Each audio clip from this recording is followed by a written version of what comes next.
Hey guys. Hey everybody. Welcome to another Travel Therapy Mentor video. Today we're going to be doing a Q&A episode. So we asked for some questions from you guys that we could answer on the road. This is day 14 of our road trip now.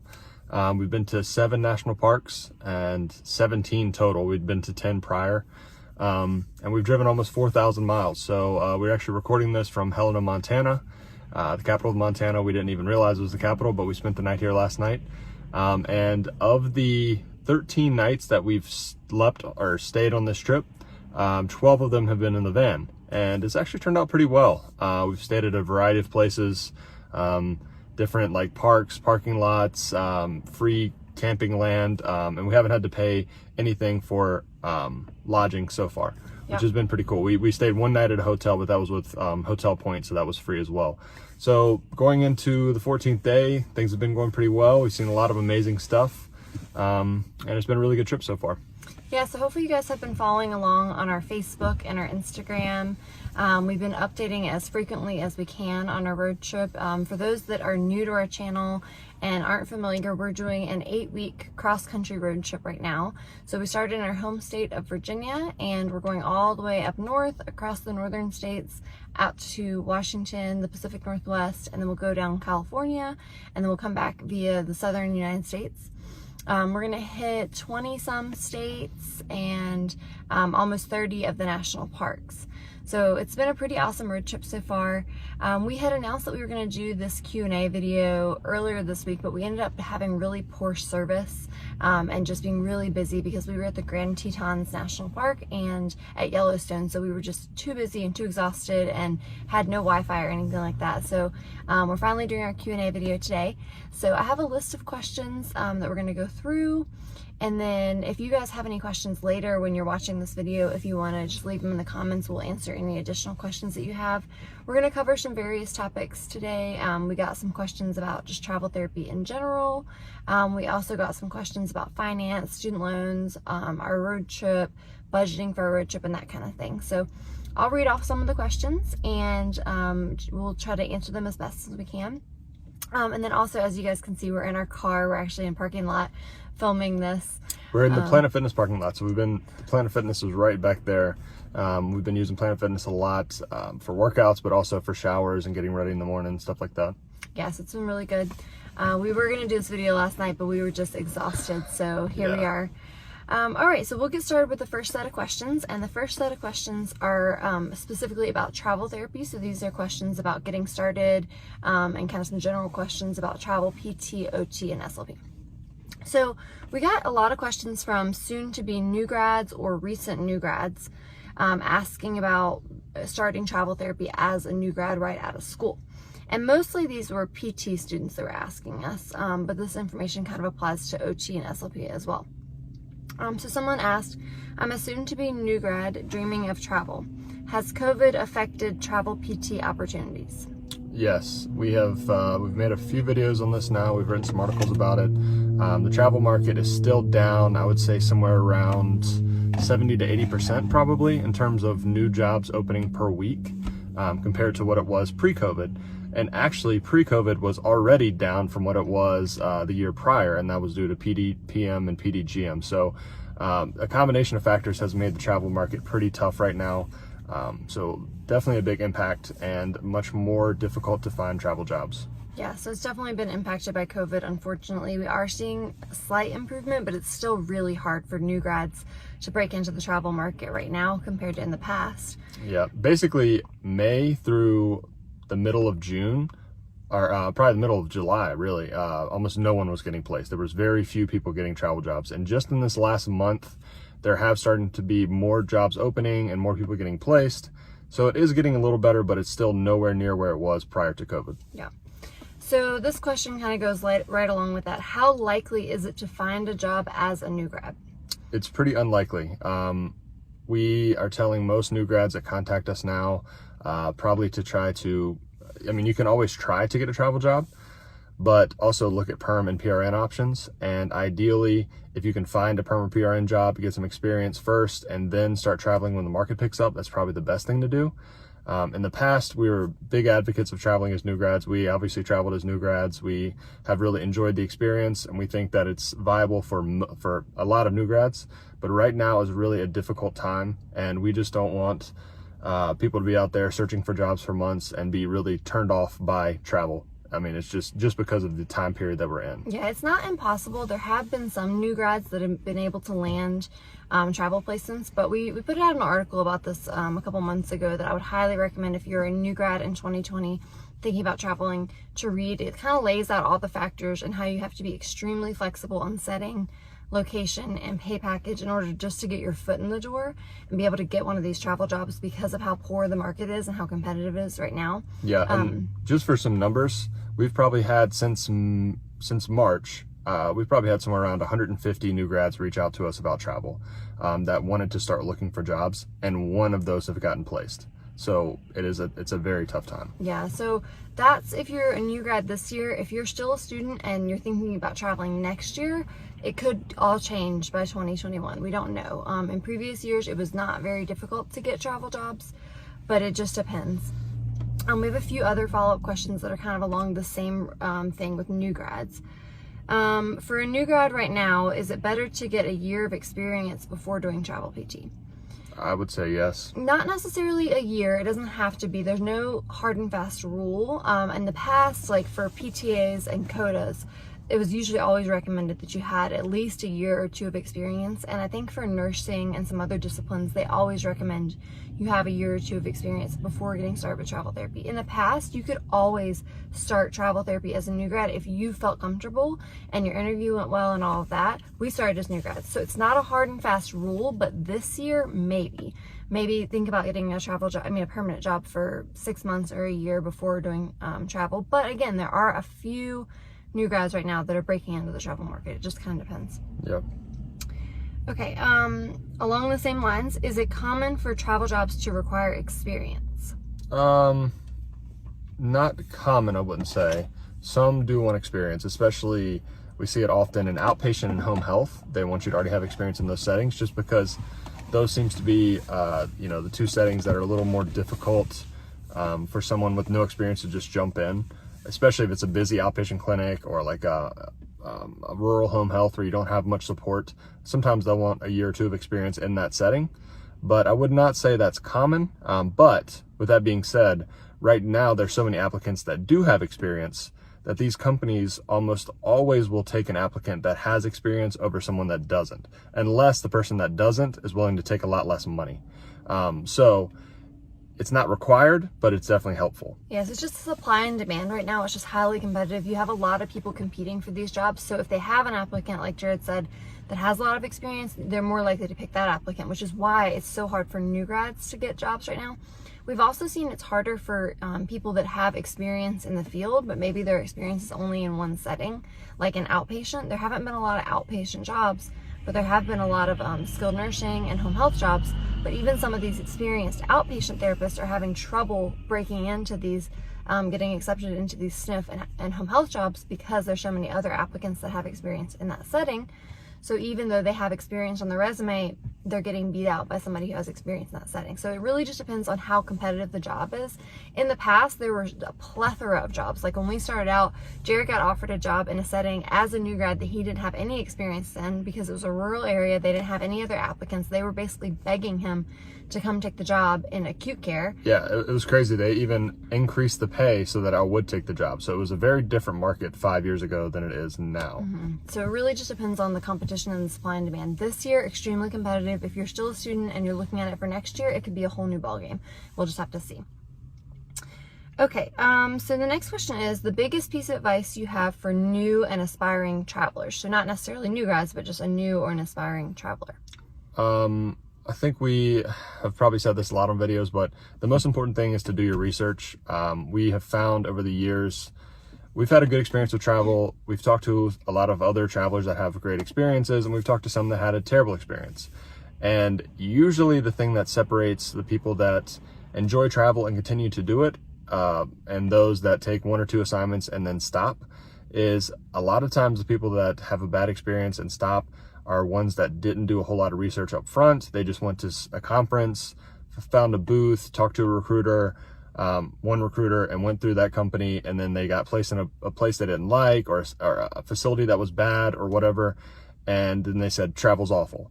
And it's not that travel was awful, it's just that you didn't do your research and put in the effort needed to have a good travel experience. So doing your research up front, learning about, all the stuff we talk about, all of our articles, videos, that's what we're trying to do, is educate people so that people have a better experience. Doing your research is very important. Yeah, and we also recommend for new travelers, we recommend that you get licensed in a couple states up front. It's usually better to be licensed in the state before you apply for a travel job in that state, because they usually want you to already have the license in hand. So if you're like, I really want to go to California, you can't apply for any California jobs until you already have your California license. So having 2 or 3 different state licenses is going to open up a lot more job options for you. We also recommend working with more than one recruiter. And that's actually the next question we received. Do you recommend working with one recruiter or multiple? We always recommend working with multiple. The reason for this is not all companies will have the same jobs. So by working with different companies, you're opening up more job options, because you're going to be presented with a variety of job options. If you're only working with one company, you're really narrowing down your search and making it unlikely you're going to find the job that you want to find. People always ask, how do you work with more than one company at one time? So when we say work with, we're talking about just staying in communication with your recruiter. You don't actually work for them. You're not actually an employee of theirs. You're just keeping in contact with, we recommend about 3. And you just keep in contact with them during your job searches. And then they're going to help you search for jobs. And you only are you're only an employee of theirs when you accept a contract with one of them. But working with multiple recruiters is a really good idea. We have a really good article on this that kind of lays out how the whole process works and kind of the logistics of working with multiple recruiters, because I know it can be a little tricky. And as always, if you guys are watching this and you are interested in getting set up with some recruiters, we can help you. If you want to reach out to us, send us a message, or you can go on our website. Under the top heading, we have something called a recruiter recommendation form. If you fill out that form, we will email you back with some recommendations for recruiters that we think would fit well for you based on what you're looking for. We know about 10 different companies that we work with, and we refer others to, and we'll usually send you about 2 or 3 based on your criteria. We don't send the same recruiters to everybody, because not everybody's looking for the same thing. You might work better with one recruiter than somebody else does with a different recruiter. Yep. Okay. The next question is there a rule about how far you need to be from your home for a job to be considered travel? No, there's no rule. Some recruiters and companies will tell you that it's 50 miles, but that's not really a rule in terms of the IRS. That's just kind of a generic thing that some companies have adopted, because the likelihood, so basically the rule is that you need to be duplicating expenses, you need to be returning back to a tax home, you need to maintain a physical dwelling and a place that you go back to where all your stuff is registered. You have bank accounts, statements coming there, all that kind of stuff. Your car is registered there, you vote there. The 50-mile rule, or what people say is a 50-mile rule, came into effect because in general, if you're more than 50 miles away from home, then you're probably going to have to duplicate expenses. Most people are not going to commute more than 50 miles every day. That's a long way. So companies use this 50-mile thing as kind of like a way to weed out people that might be taking a job close to home and commuting and not actually duplicating expenses. Because if you're not duplicating expenses and you're getting tax-free stipends, that's illegal and you can get in trouble, and potentially the company could get audited and they might have some repercussions there as well. So they use that as a kind of a filter, but there really is no specific distance. It's more to do with duplicating expenses. So when Jared says duplicating expenses, basically it needs to be far enough away that it wouldn't be a reasonable commutable distance. And typically these companies will say, well, 50 miles, most people wouldn't commute 50 miles or more, but some people would. It depends on the region and how far away that is. So the reason why it needs to be more than a reasonable commutable distance for where you live is because you need to be far enough away that you're not commuting from your house to that job. That's just a regular job. If you're driving from your house to that job, even if you're driving an hour and 20 minutes, you can't get paid like a traveler. You could still take the job if it was listed as a travel job and it was local to you, it was in your area, you could still take it, but all of your pay would have to be taxed. You couldn't receive the tax-free stipends like a traveler would. If you want to receive those tax-free stipends, what Jared's talking about is maintaining a tax home living somewhere separate from your tax home, having a separate place that you have to go and stay in order to work at that job, and duplicating expenses there. Yeah, and that's not a company or facility rule, that's an IRS rule. So that's how it works across the board. Whether the company's telling you something different or not, sometimes recruiters are not the most versed on this stuff, depending on how new they are and things like that. So make sure that you are talking to a tax professional. Don't just take our word for it. This is just what we've learned from tax professionals over the years. But yeah, there's no specific distance. Yeah. So the next question leads really well into this. I've already read your articles about tax homes. Are there any more resources that you recommend for learning about tax homes? So when this person said they already read our articles, we have done a couple of articles and a couple of videos talking about tax homes and kind of going into more detail about what Jared just discussed, what a tax home is, how you determine if you have a tax home, kind of the rules like the duplicating expenses, returning home, maintaining business in the area, all those different rules. We have a couple of articles and videos going over the basics of those. So if you have not looked at those, you definitely should. But this person was saying they did look at those and they want to know if you have some additional resources for learning about the nuances of tax homes. The best place is always Travel Tax. We have a video with Joe Smith, the founder of Travel Tax, on our YouTube channel and also on Facebook, but it's probably buried somewhere on this page. So on the YouTube channel, we did I think an hour interview with Joe and asked a bunch of commonly asked questions about tax homes and things like that. He's the most knowledgeable that we know of in this area because he specifically works with travelers a lot. So he is very well versed in all this information. You can always talk to a local accountant, but they might not really understand all the guidelines and stuff as well as someone that specifically does this every day. So I would definitely recommend Travel Tax over a local accountant, but you can always try to get advice from a accountant that's local to you as well. Yes, that's the ultimate resource. It's called traveltax.com. The owner is named Joseph Smith. He specializes in working with traveling professionals, so traveling healthcare professionals, as well as other people who travel for business. So his company specializes in that. So that's your ultimate resource as far as we know. They have a lot of great content on their website. They have a Q&A, frequently asked questions section that kind of breaks down different scenarios. And we talked about some of those scenarios when we did our interview with Joe Smith on our YouTube channel. So you can learn more specifically, but they're also really helpful and responsive. If you have questions about your specific situation, oh, I live here, but I'm going to be moving here. I use my parents' house. All those different little questions, go to their website, traveltax.com. You can email them or call them and they'll help you out. Okay, next question. Someone wanted to know about private insurance options outside of company insurance. We did a video on this not long ago, and probably a year and a half ago, I wrote a couple articles about different insurance options for travelers. So essentially, outside the company options, there's the Affordable Care Act, that each state has their own exchange and you can sign up for plans there. There are third-party plans that are basically outside of the exchange where you can talk to an individual insurance salesman that can offer you plans that may or may not meet the ACA criteria. And then there are also health sharing, what is it called?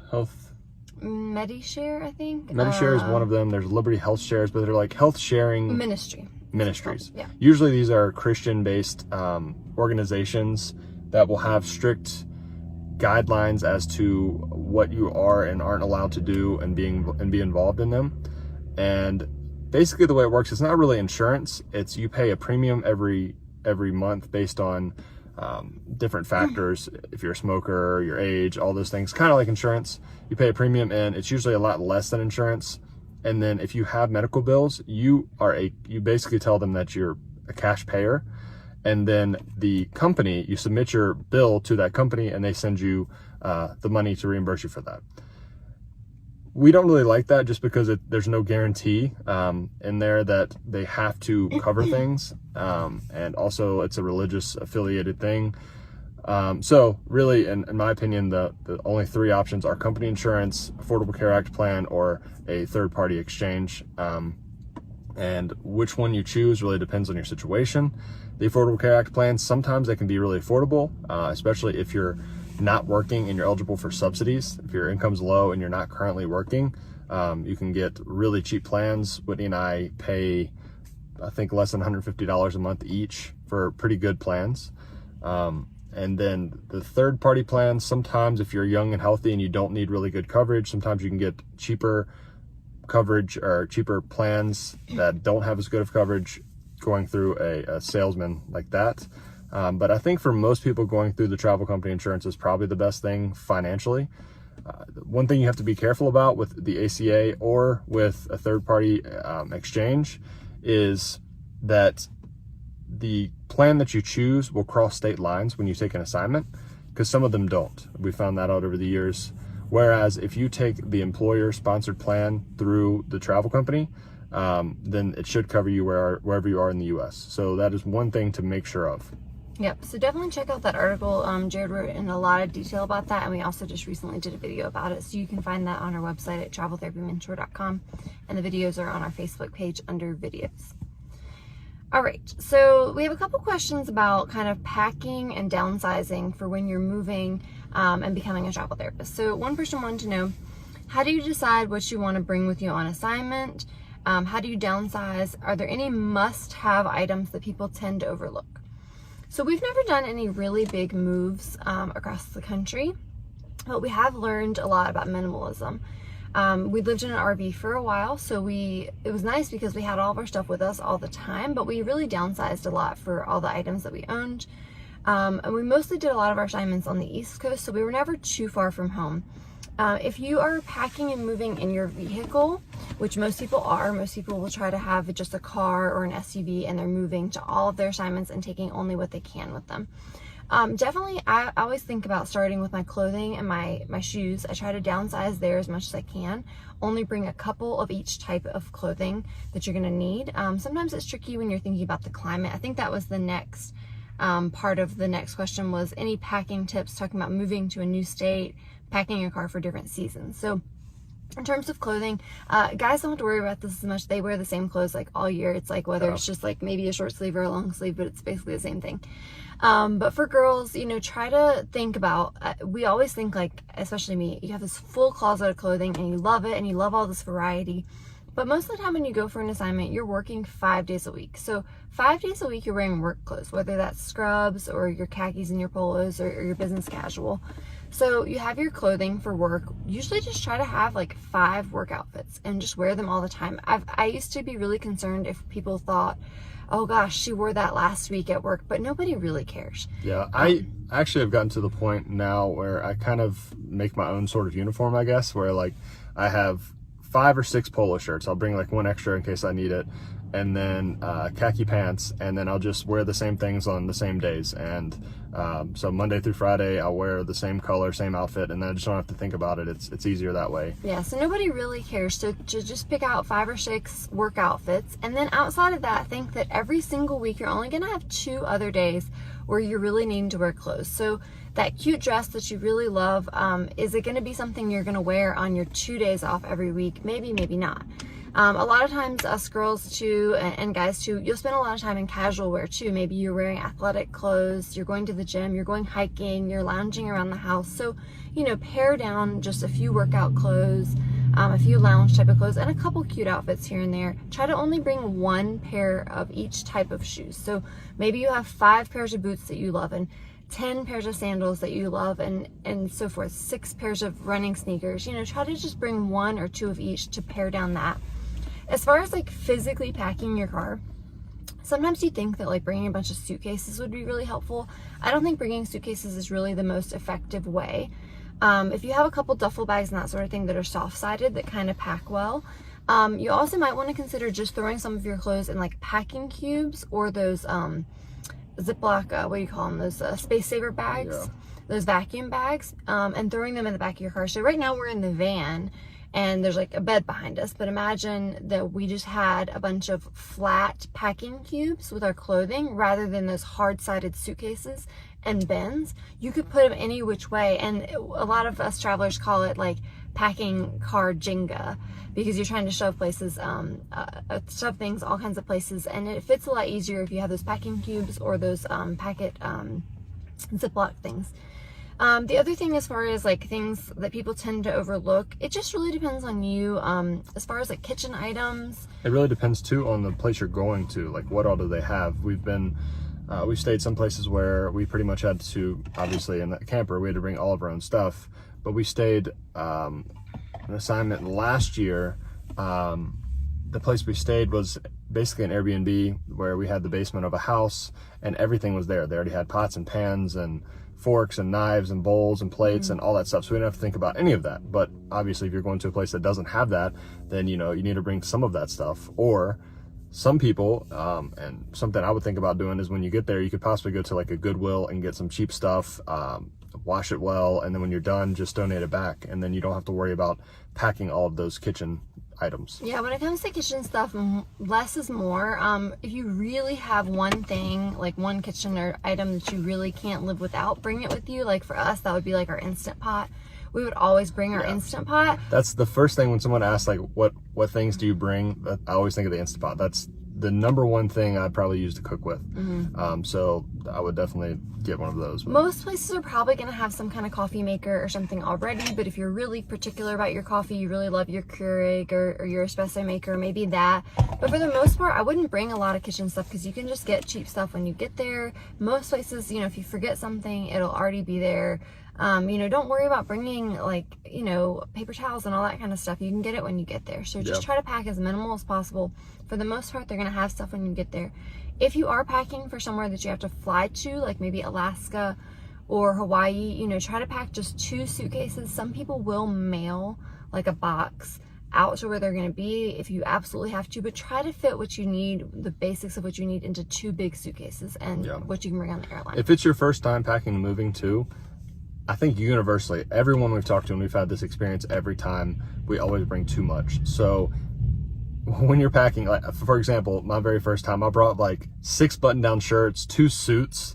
I think I had like 15 polos. Like, what am I going to do with all that? So I figured out, oh wow, I wear like 6 of these things.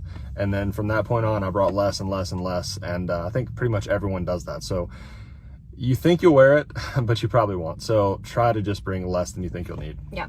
And remember, stores are always there if you need something. All right, so one more question that's kind of travel therapy related, and then the other questions are a little bit different about finances and that sort of thing. So someone said, I'm excited to start my travel OT life once I graduate. I'm wondering, what were your upfront costs when you started travel therapy? How long did it take you to plan? And what were the steps leading up to your RV life departure? So let's break that down. What were your upfront costs when you started traveling, and how long did it take you to plan? Let's see. Upfront costs, all we really did, we started as new guys, we didn't have much money. I think our only really upfront costs were state licenses. Yeah, so we, I guess I can kind of tie all 3 of those questions together. What were your steps leading up to your RV life departure and kind of planning?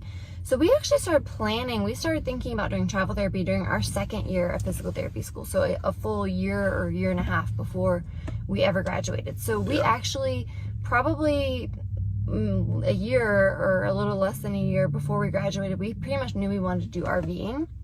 And that was a big thing with us trying to figure out the budget of the RV. We thought we wanted to do it right away, but we didn't have enough money because we were just students to buy an RV right away. And we did not want to get a loan. Yeah, so we thought about getting a loan or getting our parents to co-sign for a loan because we didn't have any income history yet. And we decided that just wasn't a good idea because we looked at it and we were like, you know what? As soon as we get that first paycheck, those first few months of paychecks, we're going to have all kinds of money. So either we could save up and just buy the RV ourselves, or at least at that point we'll have income history and we'll be able to qualify for a loan on our own without having to ask our parents and all that. So ultimately in our planning, we were planning, like I said, about a year in advance. I would recommend, if you're doing your planning, at least 6 months in advance, start planning and just thinking about this process. When we were doing our planning, we ultimately decided to do a short-term housing situation for our first assignment rather than get the RV right away. So that way we could save up a bunch of money to buy the RV afterwards. Yep. So our upfront cost, like Jared said, would be our first license. Yeah, first license. So that was when we didn't have the camper yet. We knew that we were going to save to buy one. I kind of I do a lot of research on things. So I started researching travel therapy probably a year in advance. There was very few resources back then. This was over 6 years ago, and there was almost nothing. There was no blogs that I could find. There was nothing back then. So I was reading on like forums, like people asking questions on forums and stuff like that. So based on some of the information I got there, I found the Travel Tax website. I used their FAQ website or their page and got some information there. Then basically for the camper and truck, we figured out that we wanted a fifth wheel because they were bigger. We knew we had to get a big diesel truck. We set our budget at $40,000 for the two of those. We didn't want to spend any more than that. Basically the reason for that was we knew that within about 2 assignments, we'd be able to save enough to pay cash for those two between the two of us. For $40,000, we could save up that amount. So that's what we did. And so our real upfront costs were only the gas to get to the place, our license, obviously board exam, which you're going to take anyway. And our first month's rent, which I remember being a student. And I was always like living, not necessarily even paycheck to paycheck, but like student loan reimbursement to student loan reimbursement. I was just living off my student loans completely. I had no savings to speak of. Jared maybe had a couple $1,000s saved to your name. So Jared had to pay like our first month's rent because I had no money. So we took our first travel assignment actually only about an hour from home. It was just far enough away that we needed to find a place to stay and have it be considered a travel job. You know, we didn't commute from home. But we highly recommend, if you are a student or you're somebody who's getting into this and you're broke like we were, start an assignment close to home, because we had an opportunity, we had an offer to take a job all the way out in Alaska for our first job. And that seemed cool and all, but there were so many reasons why that wasn't a good idea. First off, financially, we were like, how are we going to get to Alaska? We don't have any money. Second off, what if it doesn't work out? What if we spend all the money? What if we hate it? What if we hate it? What if we spend all the money getting out to Alaska? We're all the way halfway around the world from home. We hate it. What if we get canceled? What if it's awful? What if it doesn't work out? And then we just have wasted all this money and had a terrible experience and weren't close to home. So we highly recommend when you first get started, start a job closer to home. Yeah, your expenses are less. It'll take pressure off of you because you have support nearby. You're kind of familiar with the area. I really think that if we could go back, we probably wouldn't have changed anything about what we did on that first assignment, except maybe being a little more picky about the jobs we took. But I think I was only an hour and 15 minutes from my house, where I grew up. So that was like perfect distance where it was still a travel assignment. We were duplicating expenses. Everything was good, but we could still go home on the weekend. We didn't have a whole lot invested if we hated it. So we just kind of got our feet wet that way. We started with very low upfront costs. So that way, everything we made from that point was profit. You know, we just had a pretty low rent that we would have had anyway. Like if we had just gotten jobs at home and gotten an apartment together, our rent would have been about the same. You know, we barely spent any gas money to get there. So we recommend that way if you're trying to be financially savvy when you first get started. And also just in case it doesn't work out. And I think it's also just easier because that's usually the first license that you have, whether you're a permanent therapist thinking about getting into travel or you're a new grad. That first license you get, you don't even have to get a second license. Just take a travel job in your home state somewhere, as long as it's an hour or more from home, you're duplicating expenses, you get an apartment. And obviously this depends on the state that you're from and what jobs are available there. Virginia, we were lucky that there was a decent number of jobs in Virginia. If you're from a state like Utah, maybe that's not such a feasible option, but still you can take something that's closer by so you don't have as much invested. And then also another reason we did that, we both had older cars, and we were thinking, like, if we drive like 2,000 miles and break down on the way to an assignment, how awful would that be? So we just had so much less pressure taking something close to home. Yeah, so that's kind of how we got started. And then a little more on leading up to our RV life departure. Like we said, we worked for 6 months, we saved up. We had been researching RVs for about a year. We finally made the move and invested in one and bought one, and then we actually stayed really close to where we were for our first assignment. Jared actually stayed at the same assignment, and I took a different assignment a little further away, and we moved to an RV park really close by for our very first time, which I think was really good because then we got to experience that RV life again about an hour and a half from home at a campground there. So it's not like we immediately took the RV on the road somewhere. We got used to it a little bit before we headed out. Yep. All right, a couple more questions here. We are almost done. So we have a question here about the PT Compact. So someone was talking about relocating to a new state to change their permanent residence, and she wanted to know if I move my residence to a new state and that new state has the compact privilege, am I automatically eligible for the compact if I moved there?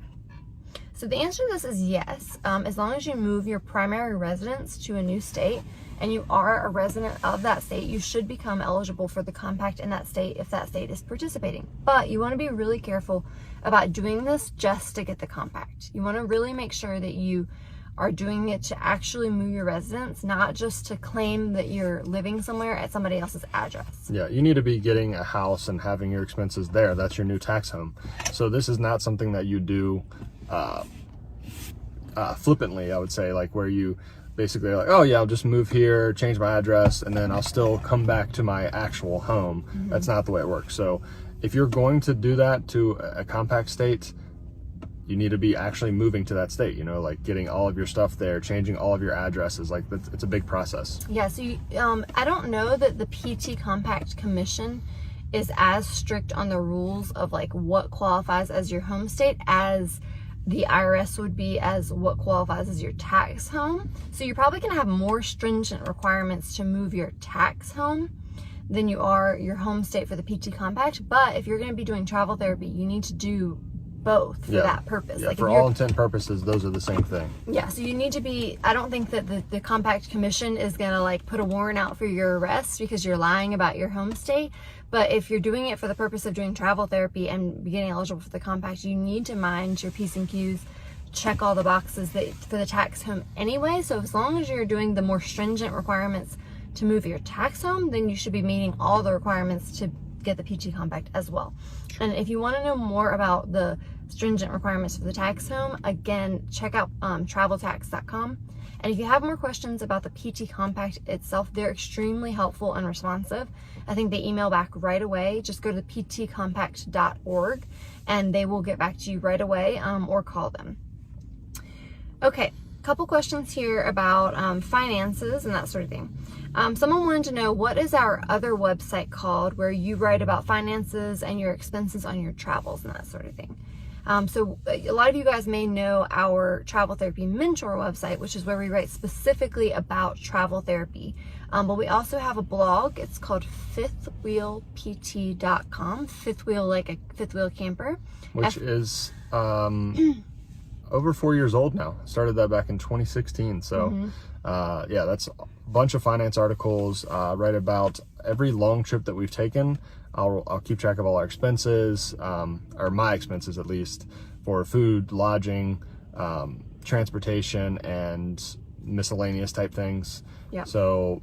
And we write a lot about, Jared writes a lot about student loans and finance and that sort of thing. So if you're wanting to read more of those kinds of articles, and then I also write about our individual travel experiences. So I'll write about, oh, we visited this state and we went on this trip and this is what we did. We write about all that kind of stuff on our blog at fifthwheelpt.com. And then on Travel Therapy Mentor is where we write about the ins and outs of just kind of getting started with your travel therapy career and all the nuances of travel therapy itself. So kind of two separate websites there. I know some of you guys may know us more from one or the other. Okay, last couple questions there. This is from a soon-to-be SLP, speech language pathologist. I'm kind of scared of my student loans. How do you guys handle your student loans? Yeah, everyone's in that position when you graduate grad school, so don't feel weird about that. That's everyone. I was in that same position. I remember we graduated in May, so sometime around March or April, I really started thinking, what am I going to do about this? I knew we wanted to travel. We'd already done a lot of research on that. We had that pretty much planned out. Initially, I thought that we would just pay off our loans as quickly as possible. And then I started looking more at the income-based and loan forgiveness options and running a bunch of different calculations. And that's when I decided that I think income-based is better for us. Income-based with eventual going for loan forgiveness was better for us instead of just paying them off all right away.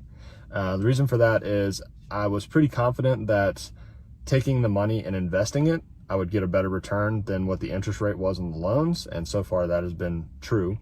And also that is just assuming that the loans don't get forgiven. But after 20 to 25 years, depending on the plan that you're on, income-based forgiveness should be an option. I mean, no one's gotten it forgiven yet because these are new programs, so no one knows for sure. But all indications are that loans will be forgiven after 20 to 25 years. In which case, if you're getting higher returns on investing than the interest and the loans eventually get forgiven, then you come out way ahead. That's definitely not for everybody. You have to look at your own individual situation. What do you plan to do after you start traveling, or after you stop traveling, sorry.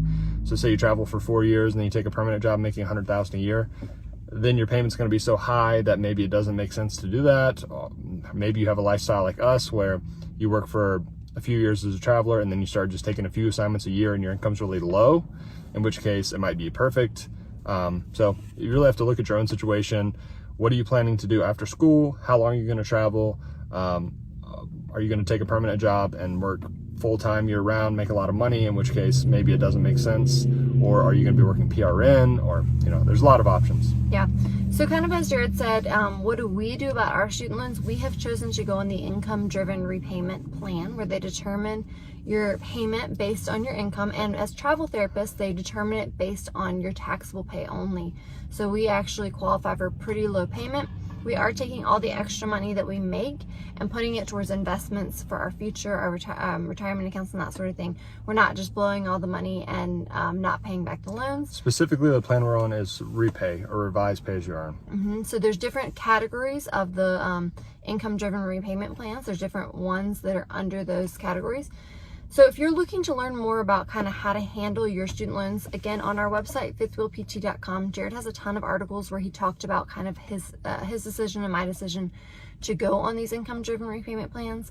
Whereas a lot of you guys will just feel better about just paying them off quickly. If you do decide to do travel therapy, you will have a lot more income and you will have a lot more disposable income to put toward paying off your loans very quickly if that is what you choose to do. If you guys are really not sure about this stuff, you really don't know what is the best choice for you, we recommend checking out a resource called FitBUX, FITBUX.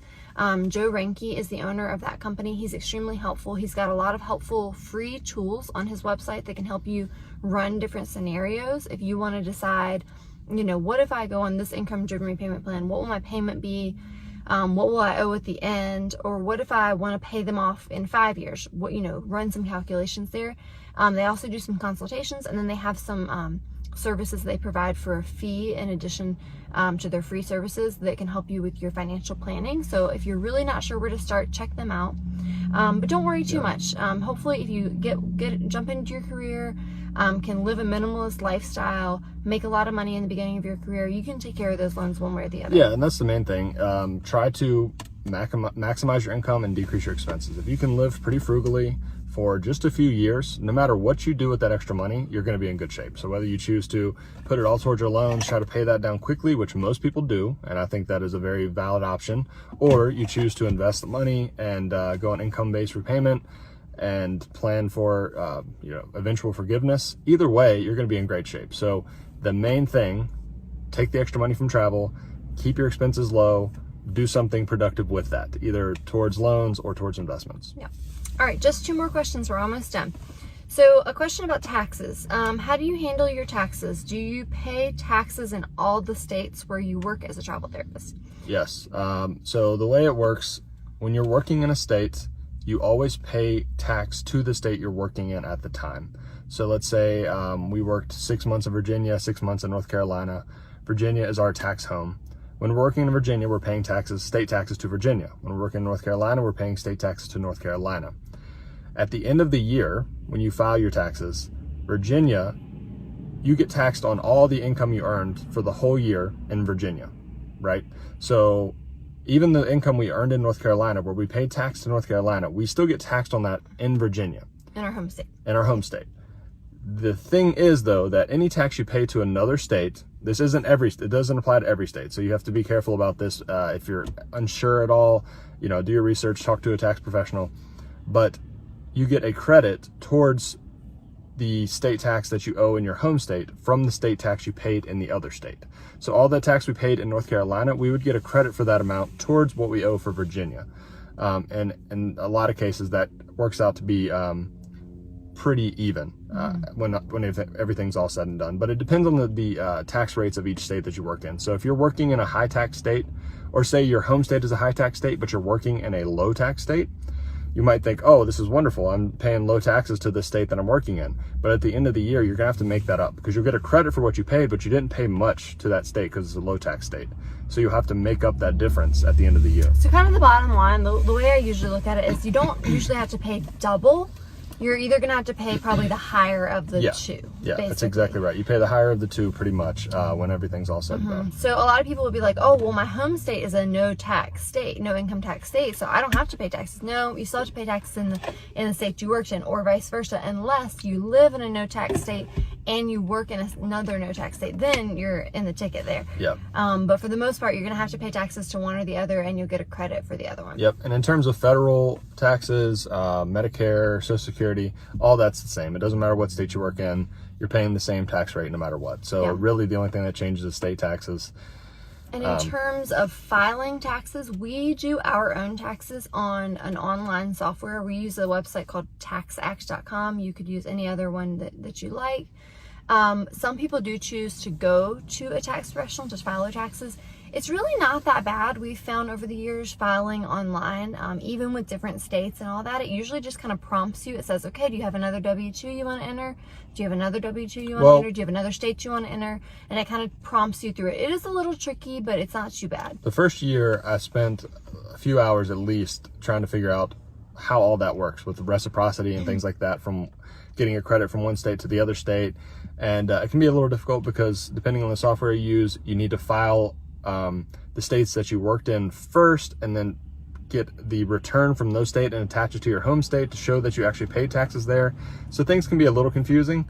It's not the easiest process, but with some research, you should be able to figure it out. If you can't, use a tax professional. Yeah, and traveltax.com, that website we mentioned earlier, they actually offer remote filing. Like you can actually have them do your taxes for you, and you just send them everything electronically or by mail, and they'll handle it for you for a fee. So they would be a really good person to ask, or you could ask a local tax professional if you're really not sure. Yep. All right, last question. So switching gears a little bit, this person wanted to know about our road trip that we are currently on. And so she says, I'm interested to know how much you guys budgeted for your cross-country trip. We're planning something similar, and we have no idea what to expect. We plan on boondocking some nights, as well as using some Airbnbs and hotels. So I'll just start a little bit with this, and then I'll let Jared answer. When she says boondocking, that's what we're doing, where you basically stay places for free. So you sleep overnight in parking lots where they allow overnight parking. You stay at dispersed camping places where they allow parking for free. So this person, Melody, who asked, is going to be doing a similar trip to us, where some nights you don't have any lodging costs, and other nights you have some lodging costs. Like us, we're doing hotels every week or so, or Airbnbs every now and then. I just want to say Jared does a lot of the budgeting in terms of thinking about how much money we'll spend each trip. And we don't necessarily budget like down to the day. We just try to keep expenses as low as possible. So I literally don't do as low as reasonably possible. As low as reasonably possible while still having a good time. So I literally never think about budgeting at all, because I just have like a built-in budgeter here. Jared will be like, no, we're spending too much money this week, we can't eat out, or no, we can't stay there, it's too expensive. And so we just kind of just try to keep the prices as low as possible based on where we're going. And then from that point forward, we're like, well, we don't really have to budget, because gas is just going to be what gas is going to be. And then, you know, we try to only eat out about once a day. So we have snacks and stuff and low cost meals throughout the day. And then we only eat out once a day, and we just try to keep that relatively low. And then obviously boondocking, most of the time you're not going to spend a lot throughout the trip. You're only going to have a hotel every few days. So with that said, there are Jared things like parking and entry fees to places that it's hard to account for. So basically, I don't ever really, if you guys have watched any of our other videos about finances, I don't like to budget anything. I don't like the idea of like having a category and we can only spend this much. I instead just like to try to think about each cost and make it the most reasonable I can. So reasonable in terms of how much it is, but also comfort level. So like staying in the van, we wouldn't do that if it wasn't something that was reasonable for us, and we felt like we were pretty well rested from it. We would just have given up and started staying in hotels. Like, it's not worth sacrificing our enjoyment of the trip to save money. So I don't like to budget like that, if that makes sense. But I did know that last year on our road trip, and this is on the Fifth Wheel PT website, I averaged $54 a day when we did a little over 3-week road trip, and we stayed in Airbnbs every night. So on this trip, knowing that the majority of the nights we'd be staying in places for free, our gas prices are going to be similar, our food's going to be similar, our entry fees to places are going to be similar, I kind of used that as a rough outline, and I assume that we're probably going to spend somewhere between $35 and $40 a day in total. And as an individual. As an individual. And this is an 8-week trip, so you can multiply that out. I think, I don't know how many. And when Jared said, so you said 35 times how many days? 60 days? Something like that. So that would be about $2,100 per person for an 8-week trip. And that's 2 months, so $2,100 a person for 2 months is really not bad. $1,000 a month in expenses. So with that said, I mean, we're saying we don't budget. It's not like we have unlimited money, and I know you don't either. So you're probably looking at this like, how much money am I going to spend? Because, you plan a vacation and you're like, okay, I know what the resort's going to cost and the airline ticket. Can I afford that or not? You don't just want to get out on the road on a road trip and not know whether you can afford it. So it's nice to be able to compare to somebody like us, or somebody that obviously Jared didn't come up with those numbers on his own, like out of the blue. He had looked at other, you had looked at other people who had done road trips and kind of gotten some ideas from other travelers. And then, he looked at what our trip cost last year. And when he says like, $54 a day, that includes everything averaged out on a daily basis. So he added up the gas, the lodging, the attractions, the food, the drinks, everything. The national park passes, parking, entry fees, all that stuff. Everything that he spent, his half of everything that he spent for 3 weeks, and he divided it by the number of days that we were gone. And on average, he spent $54 a day. And then I have no idea how much I spent because I don't keep track of mine, but I spent exactly half of the equal expenses, and then I probably spent a little bit more on buying a couple things and drinks and stuff. Yeah. If you're doing a similar trip and you're planning to mostly do boondocking, probably getting a hotel or an Airbnb, and you're getting something pretty reasonably priced, because if you get an expensive hotel, say like $120 a night every few nights, that's going to add up a ton. So that's going to change things a lot. But I would say probably plan somewhere between $40 and $50 a day per person would probably be reasonable. And if you're going to eat more expensive places, we've probably, when we eat out right now, we're usually spending between $10 to $20 per meal once a day, and then the rest are nuts, protein bars, protein powder that's not too expensive. If you're eating more expensive places than that, it's going to be more expensive. It depends on the gas mileage of your car. We're getting like 27 to 29 miles per gallon in this van. So we also bought the van. Yeah, bought the van. But Jared didn't have a car because we sold the truck that we owned before, and so for several months he didn't have a car. So our expenses as far as vehicles and things were a lot lower for about 6 months where he didn't have a car. And so now this is kind of like his new car. And we spent, what did we spend? About $10,000 on the van. But we're not just buying the van just for the trip. Yeah, this is just my car now, and we're using it for the trip. We might use it for future trips, but when we get back in town, driving to the gym and stuff, this will be what I drive. So if you already have your vehicle, obviously don't factor that in. But so just to kind $40 of to give $50 you a day, a guideline, that's maybe about what you could expect to spend. But we're pretty frugal. If you don't know if you're going to be that frugal, if you plan to eat out more, like Jared said, if you plan to get hotels that are more expensive, maybe you need to budget a little bit more like $60 a day per person. Yeah. But if it sounds like you're boondocking, you're going to be staying at Airbnbs, relatively cheap. Hopefully, if we fast, we don't eat 3 meals a day, we eat 2 meals a day, and one of our meals right now is pretty much like a peanut butter sandwich and nuts and protein bars and that sort of thing, and just 1 meal a day. So if you kind of factor that in, how much do you eat, how much do you eat out, how important is it to you that every single city you go to the brewery and the local attractions and the local food and all that stuff and spend $60 a meal, it's going to add up. But if you're going to be camping and cooking on a camp stove and that kind of stuff, getting groceries every now and then, hopefully you can keep your expenses pretty low as well. Yep. And just for a little bit of context, so that $54 a day that we spent on the last road trip, that was the most expensive trip on a daily basis that we had ever taken. And that includes the 4 months in Europe and the 5 months in Asia that we did the prior 2 years. So you can travel pretty inexpensively, whether it's domestically or internationally. I can't remember exactly what I spent for that Europe trip, but it was less than $54 a day, and Asia was even less than that. So so yeah, no matter how you're traveling, if you choose to travel pretty frugally, you try to take advantage of credit card points, you don't eat really expensive meals, you try to get like budget bus or plane tickets, like those kind of things, you can travel really cheaply no matter where you're traveling. Yeah, and again, Jared has written really detailed articles about his budgeting for these trips on fifthwheelpt.com. So you can read the budget breakdown for last year's road trip, for our Asia trip, and our Europe trip. And again, he only calculates his half of the expenses because I just don't like to keep track of all those numbers, so I don't calculate my half. But you could reasonably multiply it by 2 and maybe add a little bit to my half because I buy more things. Yeah, and definitely add a little bit to your half. But yeah, so check out those articles on fifthwheelpt.com if you want to read more about budgeting. And then when this trip is over, Jared will write a budgeting article for this trip as well. Yep. So thank you guys so much for all of the questions. We are, again, on week 2. We just finished up week 2 of our road trip. We are in Montana. We are getting ready to go to Glacier National Park. And I think the road trip is just going to get, tomorrow we'll be headed there.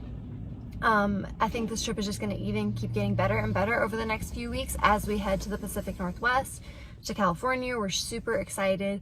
So be sure to follow us on Instagram at Travel Therapy Mentor and on our Facebook page so you can keep up with all the cool pictures that we're taking at all the national parks and across the country. And we'll try to get back to you guys next week with another video. It's been a little bit harder on this trip to do videos because we are camping and we usually don't have Wi-Fi and good service, and we're also super busy. We've just been go this whole trip. So we'll try to do a video as soon as we can. But thank you guys so much for tuning in, and let us know if you have any more questions. Yep. Thanks for watching. See you guys next week. Bye.